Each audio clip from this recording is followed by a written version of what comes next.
ஏனுங்க காமராசு, டீயில் கொஞ்சம் இஞ்சி தொட்டு டீ போட்டு சூடாக போட்டு கொடுங்க. நான் இந்த உட்காந்து பேப்பர் படிச்சுட்டு இருக்கேன். அப்புறமா நான் கொஞ்சம் நேரம் கழித்து போடுங்க, நான் குடிச்சுக்கிறேன். ஆமாங்க, இந்த பால்காரர் சோலை வந்துட்டு போயிட்டாருங்களா? காலையிலே வந்துட்டு பாலை கொடுத்துட்டு போயிட்டாரு பண்ண. ஏதோ அவங்க வீட்டுக்காரம்மா வந்து ஏதோ இன்னைக்கு ஆடி போயிட்டாமே கோயிலுக்கு போனால் அதனால் ஏதோ ஒரு பூ வாங்கி கொடுத்துட்டு வரேன்ட்டு சொல்லிட்டு போனாப்புல. இது அதன்னா தான் வர்றா அப்படி அவரே வந்துட்டு அப்படி ஆயிசுருவாரப்பா வாப்பா வாப்பா சோலா ஒன்னதாப்பா பண்ண கேட்டுருக்காரு கோவிந்தர் கேட்டுருக்காரு கரெக்டாக நைட்டு வந்துட்டா போ. டீ போடவா உனக்கும்? போடுங்கண்ணே, எனக்கு ஒரு டீ போடுங்க. வணக்கம் பண்ண. என்ன இன்னைக்கு என்ன விசேஷம் சொல்லுங்கள், கேட்போம். ஏனுங்க சோலை, கோயிலுக்கு போகிறதுன்னு முடிவு பண்ணிட்டீங்கன்னா வீட்டுக்காரமாடு ஒரு 8 சேலத்துக்கு போயிட்டு வாங்க. ஏன்னா அங்கே தான் ஏலியனுக்கெல்லாம் கோயில் கட்டிகிட்டு இருக்காங்களாமா. என்ன சொல்கிறீங்க பண்ண? ஏலியனுக்கு கோயிலா? புதுசாக இருக்கே, என்ன சொல்கிறீங்க, விவரமாக சொல்லுங்கள். ஆமாங்க, நான் சொல்கிறது நெசந்தானுங்க. சேலத்தில் ஏற்கனவே பார்த்தீங்கன்னா முருகன் கோயில், நந்தி கோயில், லட்சுமி கோயில் அப்படின்னு ரொம்ப ஒசரமாக கோயில் கட்டுற இடங்க சேலம் தானுங்க. அங்கே தானுங்க லோகநாதன் ஒருத்தருங்களாம் ராமகவுண்டப்படின்னு ஊருங்க. அங்கே வந்து அவர் தோட்டத்தில் ஸ்ரீ சைவ கைலாய ஆலயம்னு கோயில் கட்டியிருக்காருங்க.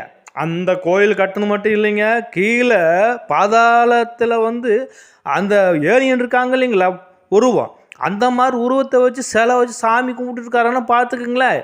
வர்ற காலத்தில் இனிமேல் ஏலியன் தான் வந்து ஆட்சி செய்வான்னு அவர் வேற சொல்கிறாருங்க. என்ன ஒன்றும் புரிஞ்சுக்க முடியலைங்க. அதனால தான் டைம் கிடச்சி நீங்களும் என்னன்னு பார்த்து விசாரிச்சுட்டு வாங்களே நேரடியாக போயிட்டு. எனக்கெல்லாம் கோயில் கட்ட ஆரம்பிச்சிட்டாங்களா? நாட்டில் என்னப்பா நடக்குது? புதுசாக என்னமோ சொல்கிறீங்க, இதெல்லாம் கேட்டு போக வேண்டியிருக்கு. ஆமாம், ஏலியனில் வந்து பறக்கும் தட்டில் வருவாங்களா ஃப்ளைட்டில் வருவாங்களா? சொல்லுங்க பண்ண, நீங்கள் என்ன நினச்சிட்ருக்கீங்க? ஏலியன்லாம் எதில் வராங்க எதில் போகிறாங்க நமக்கு தெரியாதுங்க. என்னவோ சொல்கிறத வச்சு தாங்க நாம் பேசிக்கிட்டு இருக்கோம். நம்ம என்ன நேர்லையாங்க பார்த்துருக்கோம். ஆனால் ஒன்றுங்க, ஒரு விஷயம் மட்டும் சொல்கிறேன்னு தெரியும், கேட்டுருக்கிறீங்களா?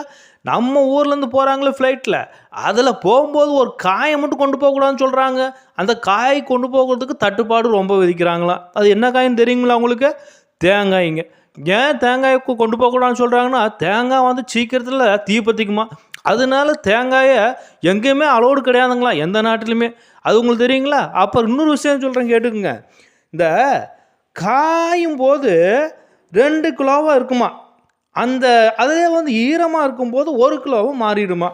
என்னங்க, அப்புறம் பார்த்தீங்கன்னா அது எரிக்கும் போது 3 கிலோவும் மாறிடுன்னு சொல்கிறாங்க. என்னங்க இது?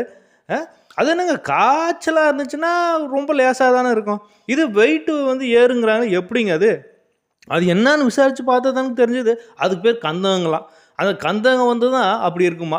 காஞ்சிருச்சுன்னா வெயிட்டு அதிகமாகுங்களாம். ஈரத்தில் போட்டால் 1 கிலோவும் மாறிடுமா.